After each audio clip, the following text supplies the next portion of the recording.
Buenas tardes, alumnos. Terminemos hoy el tema de el consentimiento o la formación del consentimiento.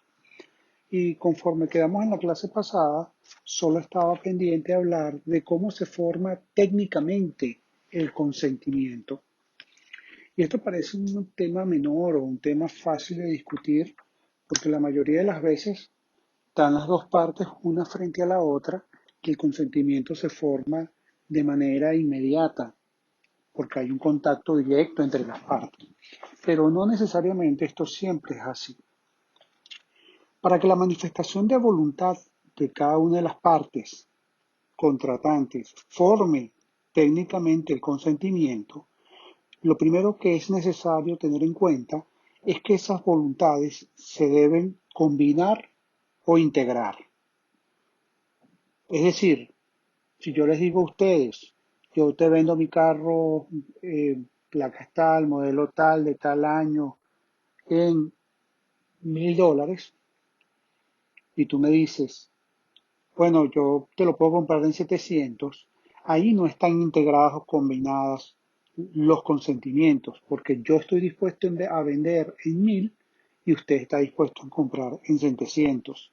Entonces, técnicamente no se ha formado el consentimiento. Solo se formaría el consentimiento si yo dijese, le vendo el carro con las condiciones o especificaciones del mismo en $1,000 y ustedes dicen, te lo compro en $1,000. Ahí se combinan perfectamente ambas manifestaciones de voluntad y se forma el consentimiento y nace el contrato. Entonces les decía que en muchos casos la formación de este consentimiento es inmediato. Ustedes van al automercado, toman un producto, van y lo pagan. El vendedor, el comercio, le puso precio a ese producto y ustedes vieron el precio y están dispuestos a comprarlo, lo toman, van y pagan inmediatamente. Ambas manifestaciones de voluntad se integran y se forma el contrato. También, por ejemplo, en el tema de las ventas de casas a precios fijos, es muy sencillo, pues una persona ofrece vender en su casa en determinada cantidad de dinero y la otra acepta pagar esa cantidad de dinero.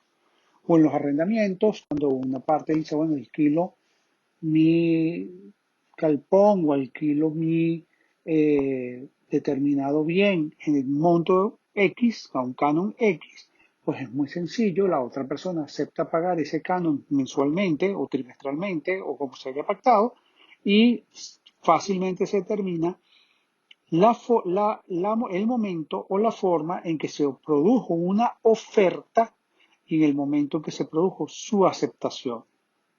Es decir, que para la formación del consentimiento es necesario que una de las partes contratantes haga una oferta y la otra acepte esta oferta. Ahora, hay casos en que esto no es tan sencillo. Pónganse ustedes, por ejemplo, que las partes vivan en domicilios lejanos, vivan en lugares con usos horarios distintos. Entonces, surgen los problemas para determinar cuáles son los efectos de la oferta, cuándo y cómo se perfeccionó el contrato, es decir, cuándo efectivamente hubo la aceptación por parte del oferido, es decir, que se presentan dificultades en la formación del contrato. Además, es problemático determinar a veces si estamos verdaderamente ante un contrato ya celebrado o estamos en una etapa precontractual. ¿Esto qué significa? Es posible que no estén cerrados todos los elementos necesarios para que el contrato se pueda considerar efectivamente formado. Pónganse ustedes, por ejemplo, la construcción de una obra de gran envergadura y se está negociando el contrato de obras donde hay muchos elementos que se deben considerar para poder determinar que las partes efectivamente dieron su consentimiento en todos los elementos y se formó íntegramente el contrato porque están dados todos los elementos para que ese contrato exista, porque ya ambas partes manifestaron su aceptación en las condiciones contractuales. Es decir, que no estamos en una etapa precontractual, sino que estamos ya con un contrato firmado. ¿Por qué? Porque si estamos en una etapa precontractual, es decir, falta algún elemento por cerrar para poder hablar de un contrato verdaderamente formado, verdaderamente cerrado, pues ahí, al no nacer el contrato, todavía las partes no se han obligado, todavía no ha nacido ese vínculo jurídico entre ellos. En cambio, que si concluimos que ya están cerrados todos los elementos propios del contrato, entonces este nació y por lo tanto, al ser ley entre las partes, es vinculante y puede ser exigido su cumplimiento incluso por la fuerza. Esto me trae, o a raíz de esto, me permito señalarles que es muy importante o son muy importantes las conversaciones preliminares o los tratos sencillos que se van llevando a cabo a lo largo de la discusión para la formación de un contrato, sobre todo de un contrato complejo. Es probable que las partes en reuniones previas a la formación íntegra del contrato hagan negociaciones de pequeños acuerdos o de pequeñas partes de cada uno de los elementos de ese contrato. Por ejemplo, en el caso del contrato de obras de una obra de gran envergadura, es probable que se hayan puesto de acuerdo en quién iba a ser el proveedor de los materiales, cuál iba a ser la calidad de los materiales, pero todavía se estaba discutiendo, por ejemplo, la moneda de pago de esos materiales o si se va a pagar en bolívares, pues y están calculados en dólares, cuál es la tasa que se va a utilizar para calcular ese pago o cómo se harán valuaciones para determinar que se han cumplido determinados extremos de la obra y así liberar determinados pagos. Todos estos elementos se van negociando por pedacitos a lo largo de todo el contrato y son muy relevantes todos estos elementos. ¿Por qué? Porque todos estos elementos que son discutidos en distintas reuniones pueden ir delineando cuál es la verdadera intención de las partes para contratar y pueden servir como medios auxiliares para que el juez pueda interpretar el contrato y resolver alguna disputa que se pueda generar entre las partes con ocasión a diferencias que puedan haber en la interpretación de determinada cláusula del contrato. Esto significa que es muy importante cuando ustedes estén representando a alguna de las partes en una negociación compleja, que tengan muy en cuenta las minutas que se van suscribiendo en el desarrollo del contrato, los correos electrónicos que se van intercambiando las partes, que se van cruzando las partes, porque todos estos son elementos probatorios de cara a un eventual conflicto sometido a un juez o a un árbitro para que resuelva esa diferencia. Entonces, ustedes deben estar muy pendientes en toda esta etapa precontractual, en todas estas conversaciones preliminares sobre lo que se está documentando, porque eso que se está documentando el día de mañana puede ser un medio probatorio a favor o en contra en relación a la interpretación de determinada cláusula contractual. Entonces, estos acuerdos o conversaciones preliminares pueden llegar a ser no solo relevantes, sino vinculantes a la hora de interpretar el negocio. Por ello es que ustedes como abogados representantes de alguna de las partes tienen que tener mucho cuidado a la hora de redactar estas minutas o incluso exigir que se vayan redactando las minutas para dejar documentados los acuerdos que se vayan llegando en el desarrollo de la negociación de un acuerdo o un contrato complejo. Para la formación del consentimiento en forma técnica, todo arranca con una oferta. ¿Qué significa una oferta?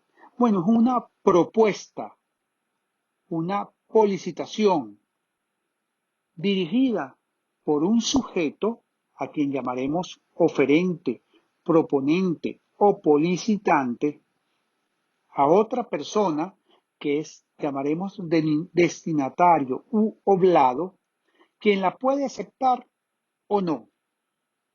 La oferta es una declaración unilateral, normalmente recepticia de voluntad, que solamente si es aceptada por el oferido, por el destinatario, por el oblado, da lugar a la formación del contrato. Para que esa oferta unilateral, para que esa oferta o esa declaración unilateral pueda ser considerada como una oferta propiamente dicha, es esencial, es indispensable que contenga todos los elementos necesarios para que una simple aceptación por parte del receptor de la oferta u oblado conforme el contrato. Por ejemplo, si yo agarro y les digo a ustedes, les vendo mi Mercedes a un buen precio. Ahí tenemos una oferta. Ustedes con sencillamente decir acepto, se forma ese contrato. La respuesta evidentemente es que no, porque a esa manifestación o a esa presunta oferta hecha por mí le faltan una serie de elementos objetivos para poder determinar que estamos en presencia de una oferta ejecutable. Por ejemplo, o en este ejemplo, ¿qué significa un buen precio? Para mí un buen precio puede ser $100,000 y para ustedes un buen precio puede ser $1,000. Ven cómo una simple manifestación de voluntad no puede formar el contrato por lo que, eh, porque falta un elemento esencial como es la determinación exacta del precio que yo estoy dispuesto a aceptar o que ustedes estarían dispuestos a pagar. Entonces, es necesario que la oferta contenga todos los elementos propios del contrato que se quiere formar. Entonces, si es un contrato de venta, yo debo indicar en mi oferta, en primer lugar, cuál es el objeto que estoy vendiendo, de una manera específica, con todos los elementos que permitan identificar el bien a ser vendido. En segundo lugar, debe indicarse con toda precisión el precio que estoy dispuesto a pagar, el tiempo en que se debe realizar ese pago y todos los elementos necesarios para que ustedes, con un sencillo sí acepto, ustedes puedan efectivamente formar el contrato de venta y ya ese contrato de venta, de una manera ya formado, tiene efectos jurídicos. Tampoco podemos considerar como una oferta válida aquella que es emitida por el oferente o por el proponente de manera sin compromiso. Es decir, que es probable, y ustedes lo habrán visto en alguna publicidad, que se señala que se ofrece vender, pero eso no significa que, o sea, eso significa sin compromiso eh, o sin obligación de compra. Entonces, es probable que esta oferta sin compromiso no sea verdaderamente una oferta de contratación porque significa que usted no está interesado definitivamente en formar ese contrato, sino que necesitará algún otro tipo de conversación para que el contrato se forme. Y esta oferta sin compromiso puede ser porque el oferente así expresamente lo señale o incluso porque el oferente carezca de la capacidad suficiente para terminar el contrato. Ahora, nos preguntamos, ¿cuál es la eficacia jurídica de una oferta simple?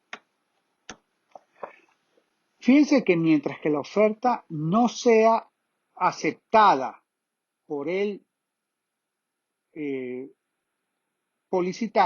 perdón, por el oferido, por el oblado, mientras no sea aceptada, esta oferta no origina el contrato. Entonces, fíjense por ejemplo, ¿qué pasa si una persona hace una oferta para realizar un contrato de venta de un bien determinado?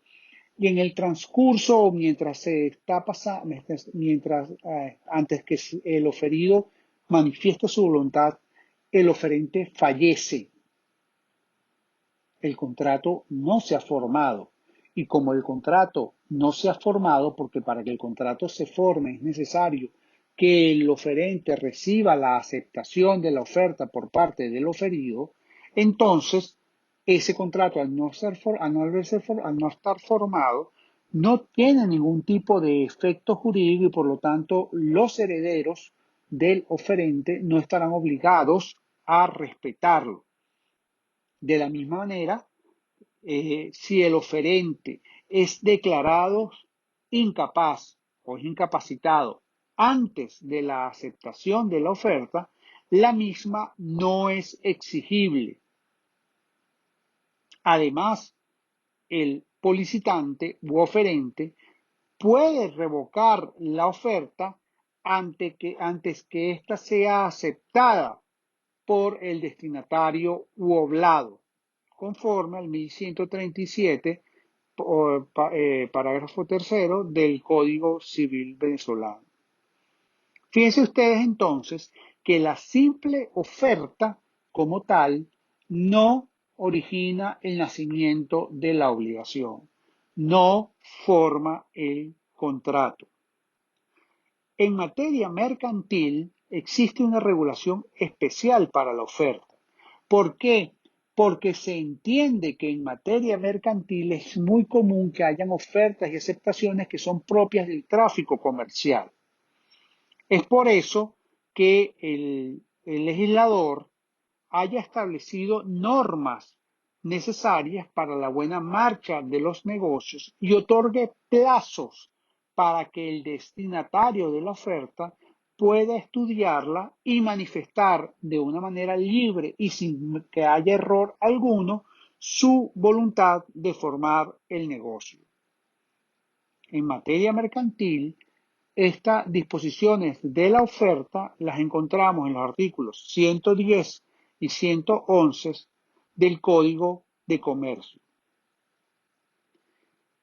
Ahora también es posible que el oferente someta la oferta a un término. Es decir, que diga, yo me comprometo a venderte mi carro antes del 15 de junio del 2020. Es decir, te da un plazo hasta el 15 de junio del 2020 para que tú digas si aceptas o no aceptas la oferta que está haciendo el oferente. Ahora, eso es válido. La pregunta que surge con esta figura es si antes de que venza ese lapso, el oferente puede revocar la oferta o está obligado a respetarla íntegramente. Y para responder esta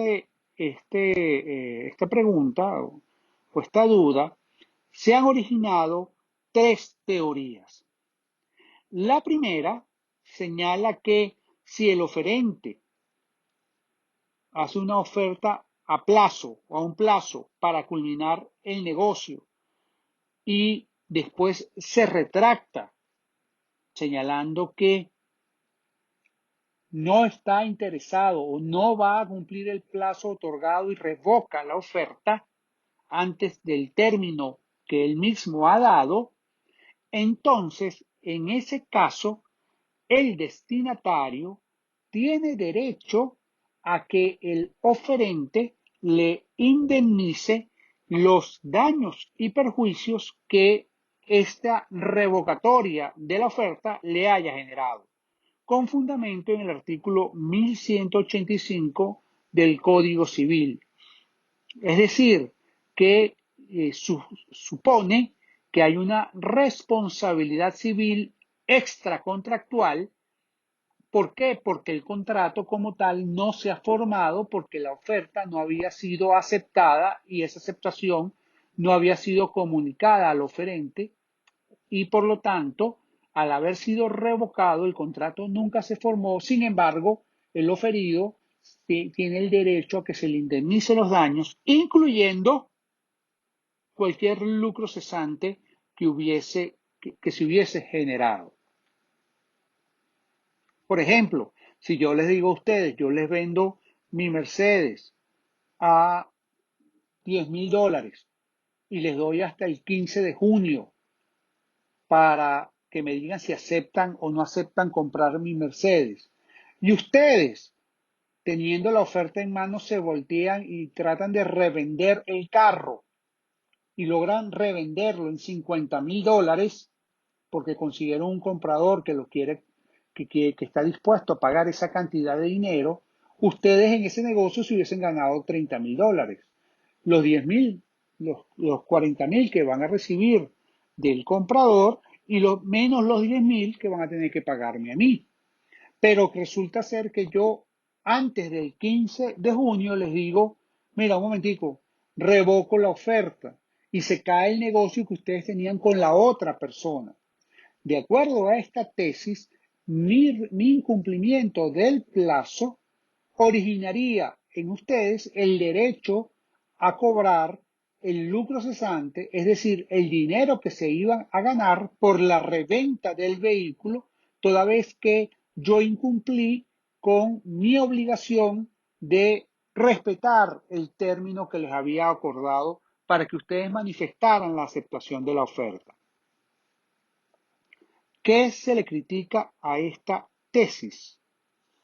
A esta tesis lo que se le critica es que equipara la oferta al contrato, al permitir o al dar eh,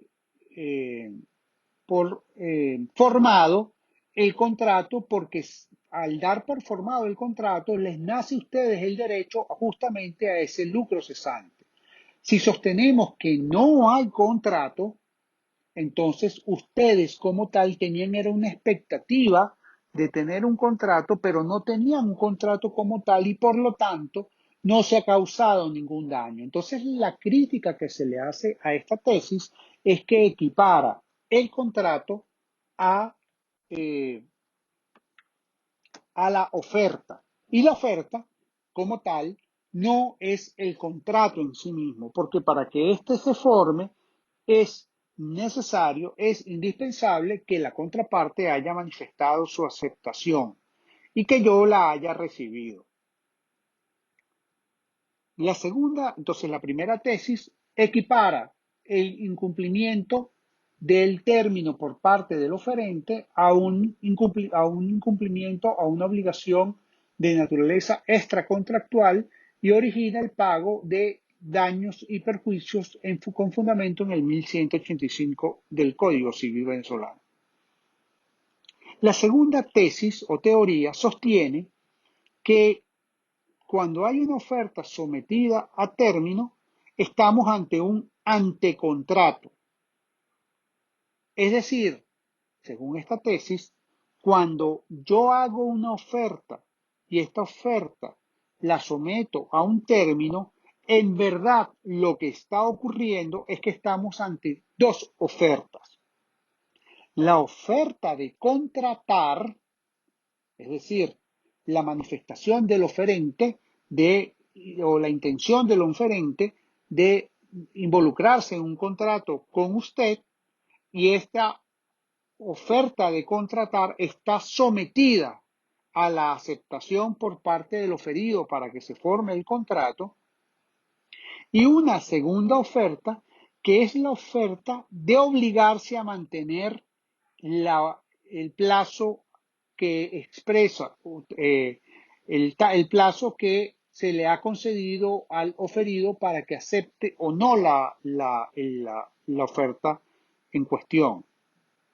Y que entonces, según esta tesis, esta segunda oferta, es decir, la oferta de obligarse, la oferta de mantener ese ofrecimiento por un plazo, es de tal naturaleza que se entiende aceptada desde el momento, aceptada por quién, por el oferido, desde el mismo momento en que es recibida por éste, toda vez que este término que le estoy concediendo es un término que se presume que es en beneficio de él,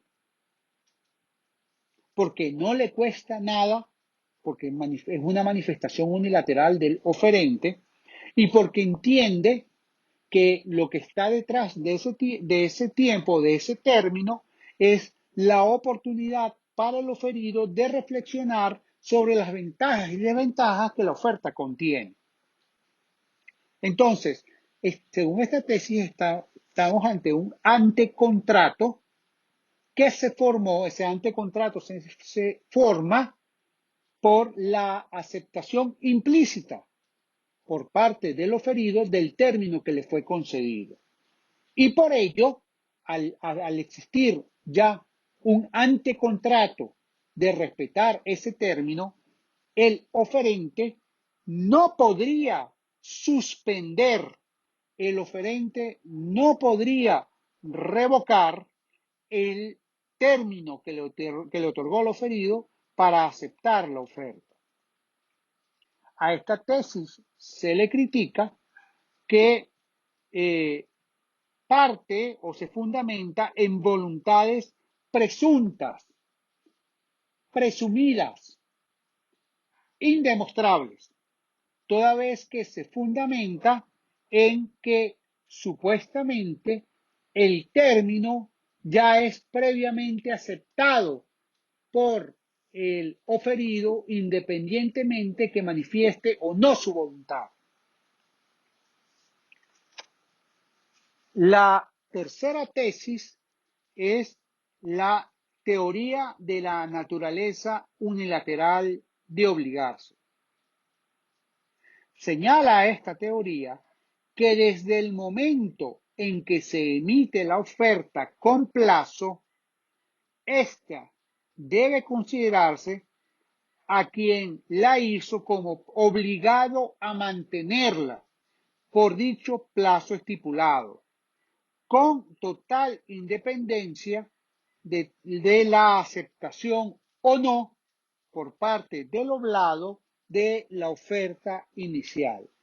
Es decir, que según esta teoría, cuando el oferente emite una oferta de contratación y otorga un plazo, él unilateralmente se obligó a respetarlo y debe cumplir con ese plazo independientemente que la oferta sea aceptada o no. ¿Cómo resuelve nuestro legislador esta situación? Bueno, eso lo encontramos en el artículo 1137 del Código Civil venezolano, concretamente en el cuarto párrafo. Si el autor de la oferta se ha obligado a mantenerla durante cierto plazo, o si esta obligación resulta de la naturaleza del negocio, la revocación antes de la expiración del plazo no es obstáculo para la formación del contrato.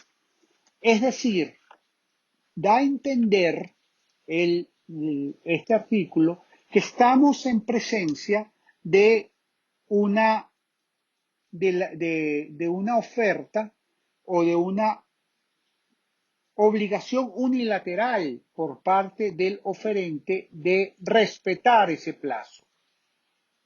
¿Qué quiere decir esto?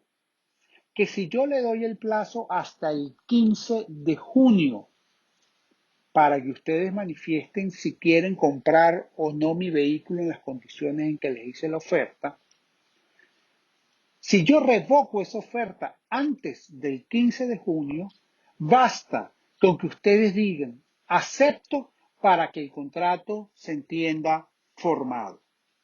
Es decir, que esa revocación carece de efecto jurídico y ustedes perfectamente, con su simple aceptación de la oferta, formarían el contrato que se está proponiendo. En resumen, 1. La persona que hace una oferta en firme con la expresa concesión de un plazo queda obligada a mantener la oferta hasta que expire ese plazo o término.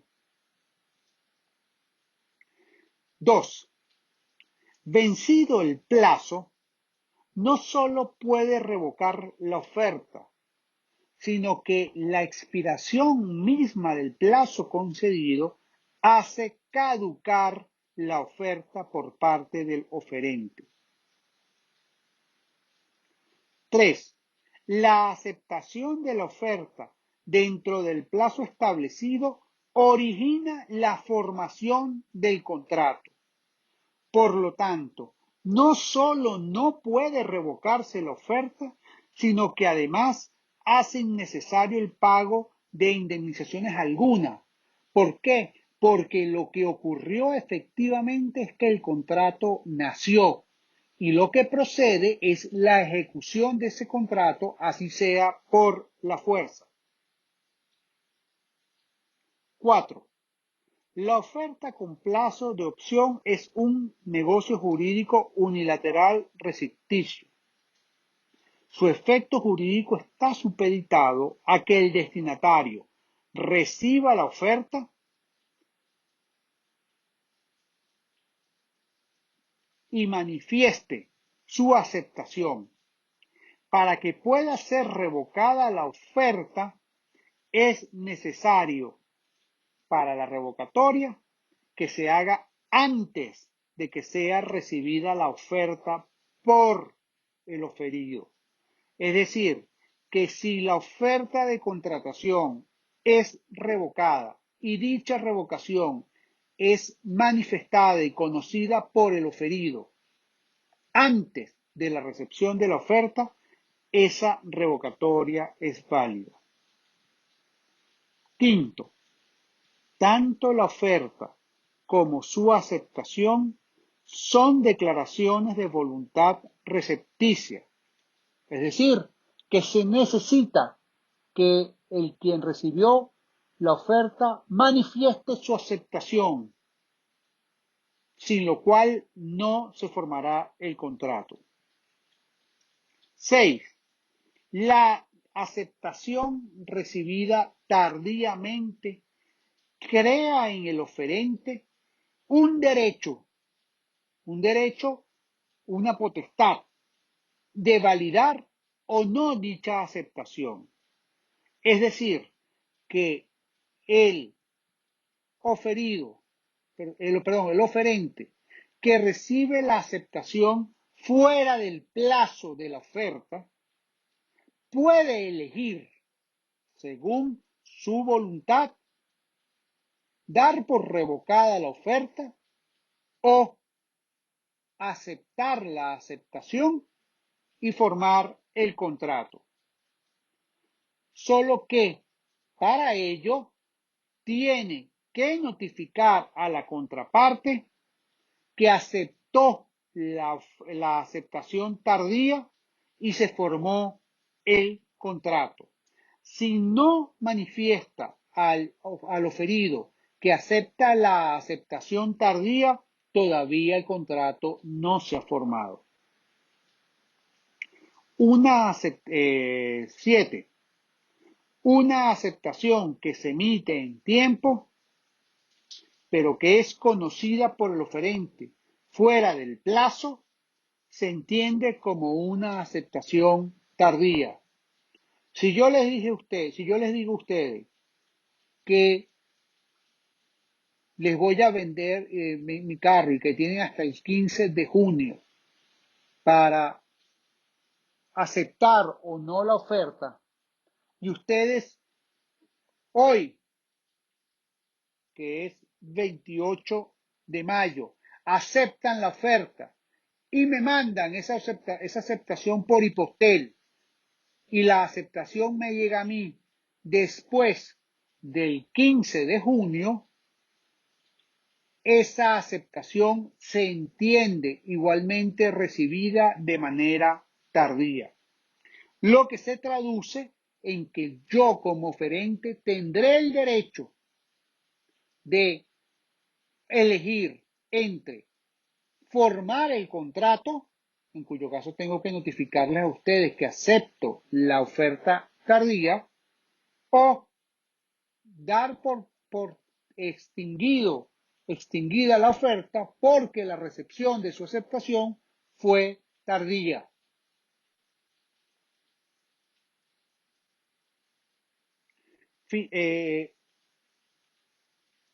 Si el oferido, si el oblado rechaza la oferta, esta deja de existir, esta deja de tener efectos vinculatorios.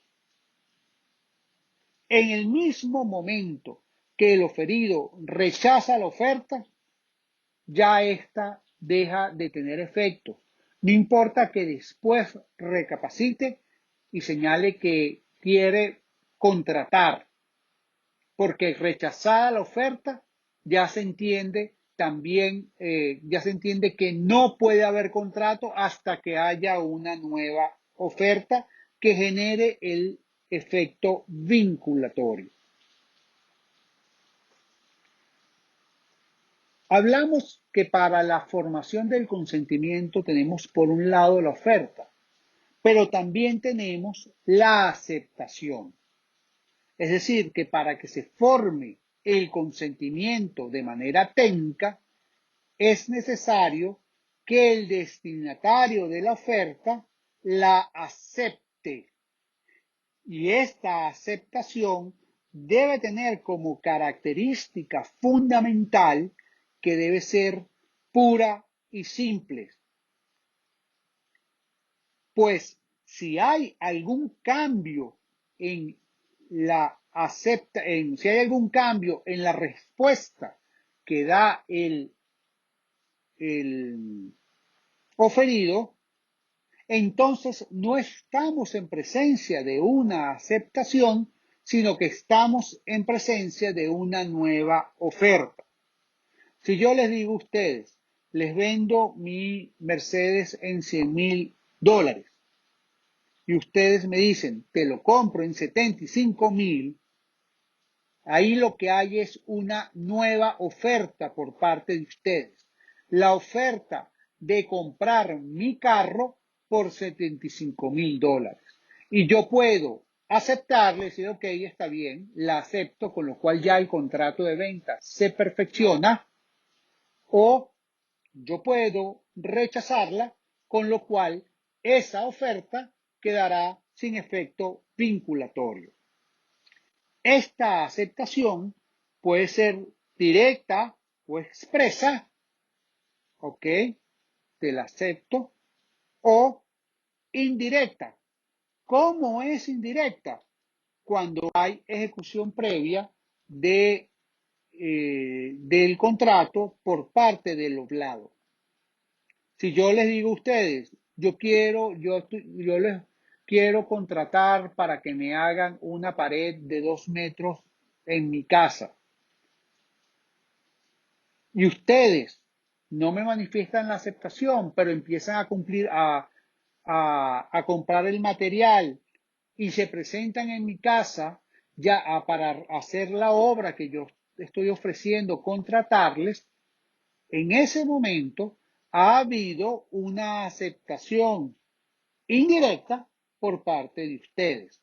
Porque si bien es cierto, no hay una expresa manifestación por parte de ustedes de voluntad de aceptar el contrato que les estoy proponiendo, si bien no existe esa manifestación propiamente dicha, ustedes han realizado actos que hacen presumir que estamos en presencia de un contrato ya formado.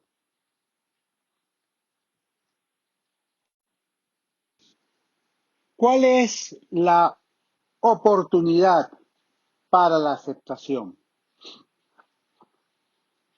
En los casos de oferta sin plazo debe manifestarse inmediatamente por el oferente, al oferente. Si yo les digo, bueno, te vendo mi carro por $100.000, mi Mercedes por $100.000, ustedes inmediatamente deben decir, ¿los compro o no lo compro? En los casos de ofertas con plazo expreso o tácito, la aceptación debe ser emitida, debe ser puesta del conocimiento al oferente antes de la expiración del término.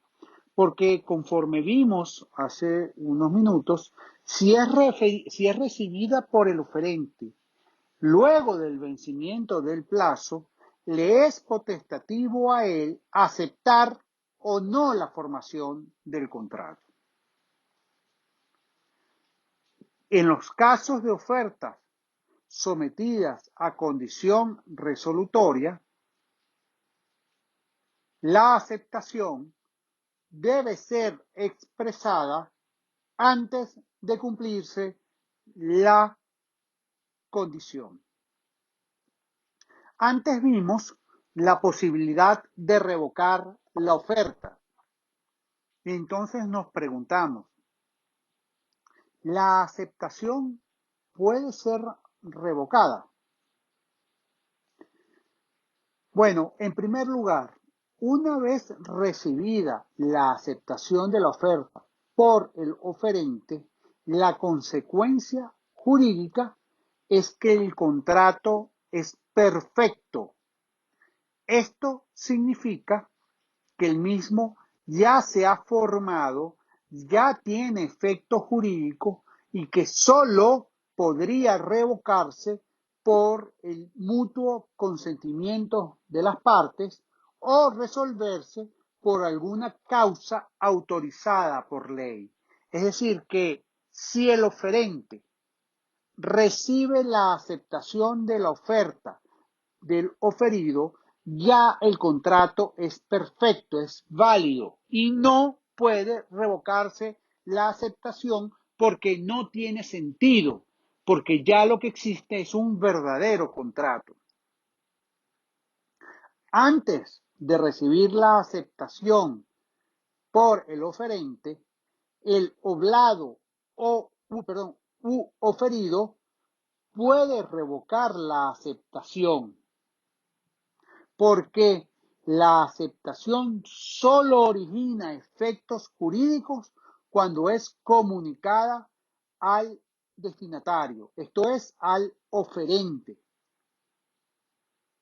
Cuando ambas partes están presentes en el mismo lugar, al momento de emitirse la oferta y expresarse la aceptación, no habrá lugar a dudas de cuál es la ley aplicable a los fines de determinar si se ha perfeccionado o no el contrato, así como para determinar el lugar donde se debe ejecutar el contrato a falta de convención, la jurisdicción competente para resolver cualquier conflicto, etc. Ahora, la situación se complica cuando estamos entre personas que no se encuentran presentes en el mismo lugar a la hora de lograrse el acuerdo de voluntades. Ahí estamos en presencia del problema o del problema que se conoce como formación del contrato entre ausentes. ¿Qué significa formación del contrato entre ausentes? Ahí nos estamos refiriendo a la formación de contratos, a la formación de la manifestación de voluntades entre personas que no se encuentran en el mismo lugar. Y se pueden presentar problemas a la hora de determinar si el contrato se formó, cuál es la ley aplicable, cuál es el lugar de ejecución, etc. ¿Cuáles son las fases que pueden transcurrir en la formación del consentimiento cuando estamos en la formación de contratos entre ausentes. El primer momento es la emisión de la aceptación. Es decir, el receptor de la oferta recibe un correo electrónico, una carta, un WhatsApp, señalándole que y él, cuando recibe esa oferta, dice, oye, este es un buen negocio, lo acepto. Bueno, ese es el primer momento. Él acepta en su fuero interno, pero eso no basta. Él tiene que expresarlo, exteriorizarlo y hacerle llegar esa aceptación al emisor de la oferta. Él debe manifestar su voluntad de aceptar la oferta que ha recibido. Ese es el primer momento. El segundo momento es cuando emite un documento de aceptación. Es decir, cuando se documenta, cuando se dispone, hay la disposición efectivamente por parte del oblado de aceptar esa oferta. Él recibe el WhatsApp y él se procede a responder también por WhatsApp que acepta.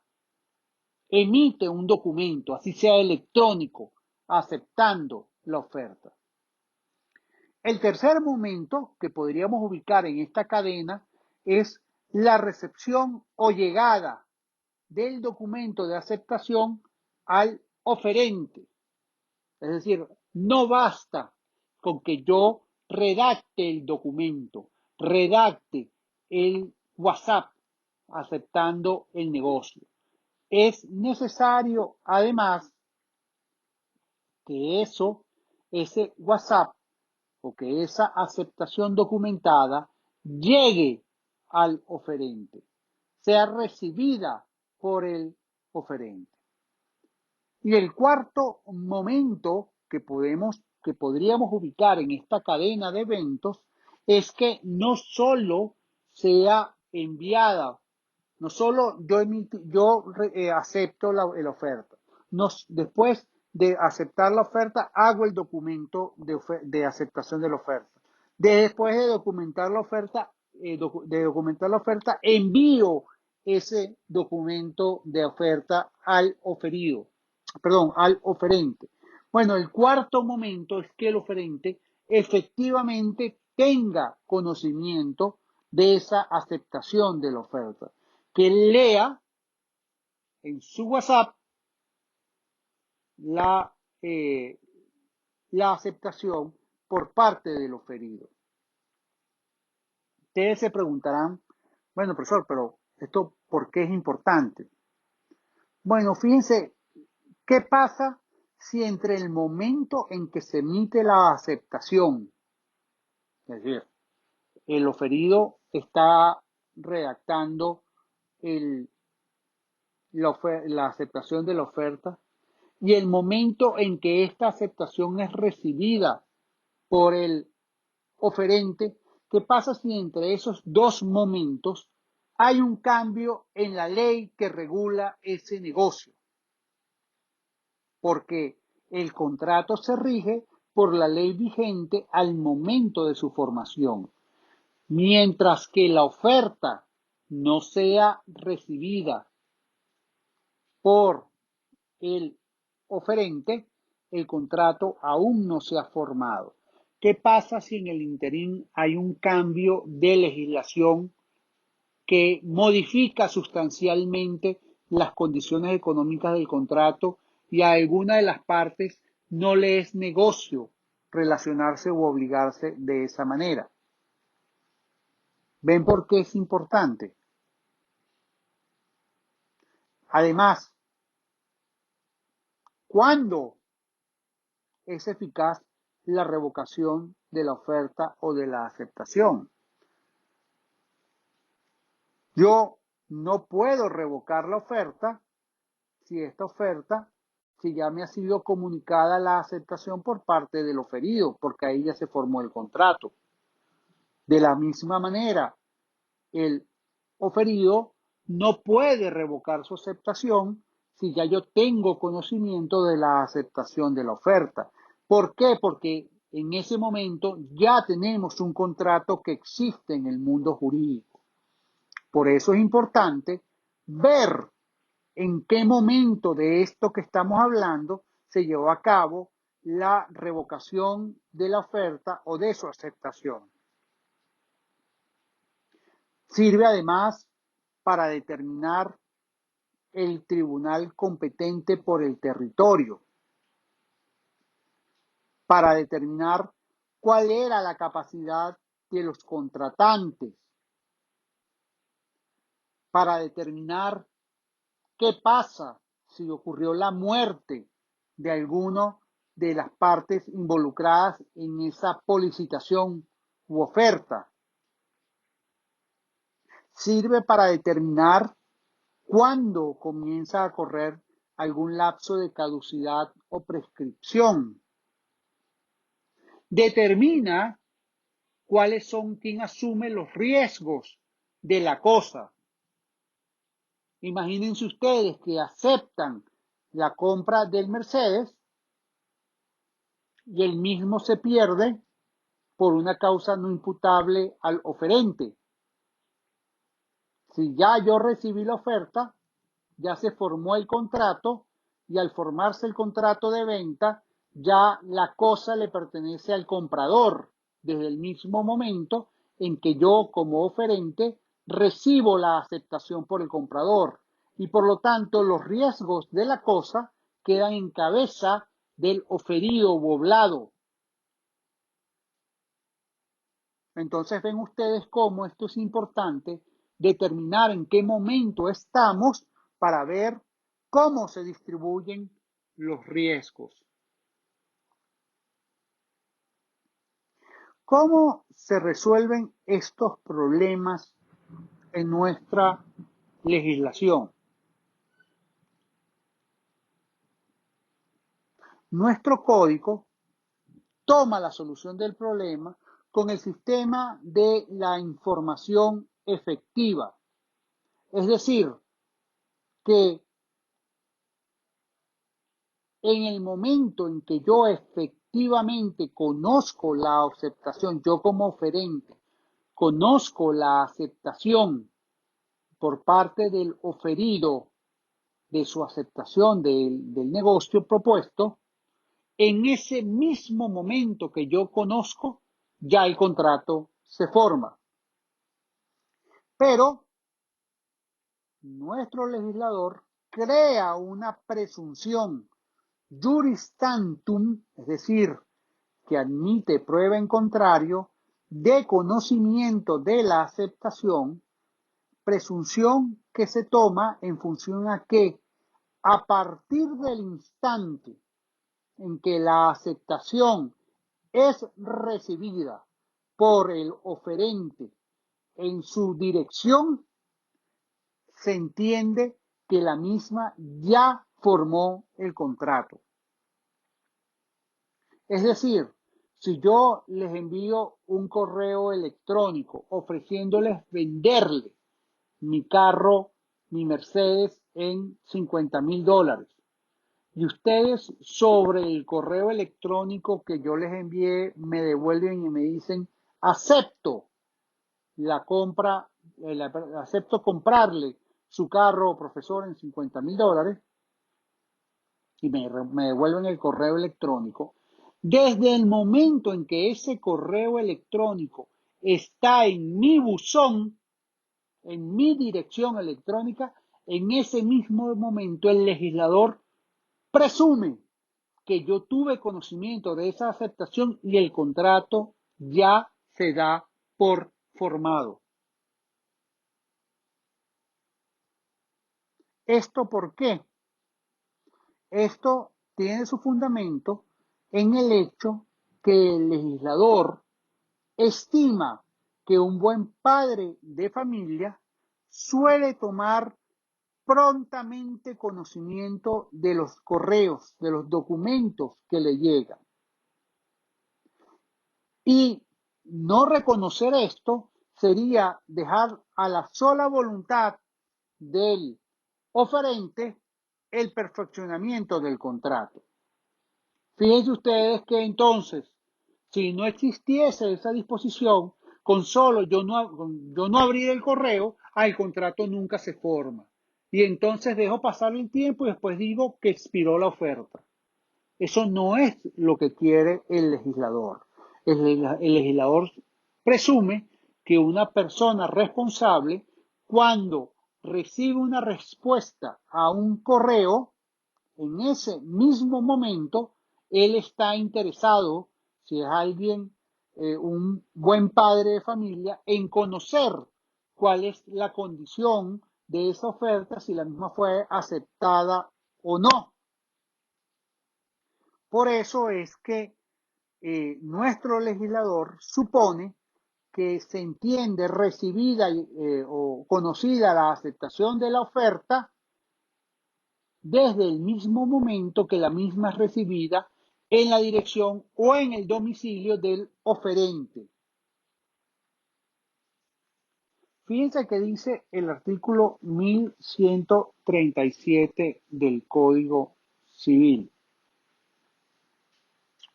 Veamos.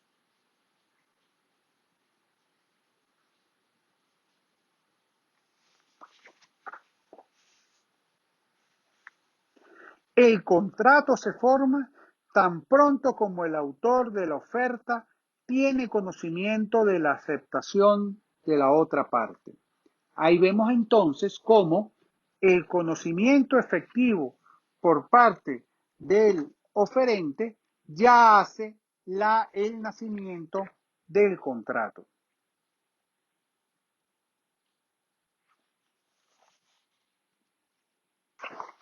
Más adelante continúa el legislador en el mismo artículo 1137.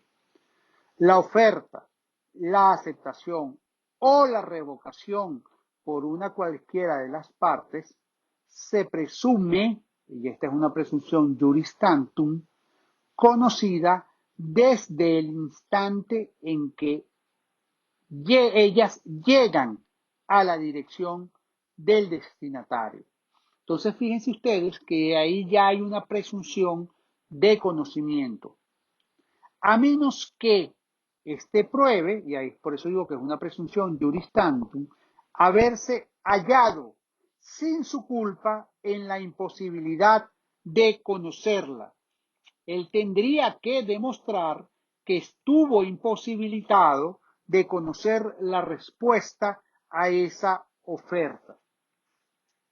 Ahora, él no puede decir que tiene desconocimiento de esa oferta, de la aceptación de esa oferta, si el oferido empieza a realizar actos relativos a la oferta, empieza a ejecutar la oferta. Y eso lo vemos en el artículo 1138 del Código Civil. Si a solicitud de quien hace la oferta o en razón de la naturaleza del negocio, la ejecución por el aceptante debe preceder a la respuesta, el contrato se forma, nace la obligación, en el lugar en el que la ejecución se ha comenzado. El comienzo de la ejecución debe ser comunicado inmediatamente a la otra parte. Ven ustedes entonces cómo nuestro código perfectamente señala que en el artículo 1138 que en los contratos de previa ejecución basta con que el oblado empiece a ejecutarla para que se entienda que ya se formó el contrato. Ahora, es necesario que el oblado manifieste inmediatamente al oferente que comenzó a ejecutar el contrato. Finalmente, tenemos lo que se conoce como la oferta pública de recompensa. Esta oferta pública de recompensa se entiende que se forma el contrato desde en la fase de aceptación. Vamos a leer el artículo 1139 del Código Civil venezolano. Quien promete públicamente remunerar una prestación o un hecho no puede revocar la promesa después que la prestación o el hecho se ha cumplido. Yo publico, se me perdió mi perro y doy una recompensa de $1000 a quien lo consiga. Bueno, si ustedes empiezan a buscar el perro, ya desde el momento en que ustedes empiezan a buscar el perro, se entiende que han aceptado esa promesa que yo he hecho eh, para que para lograr esa recompensa.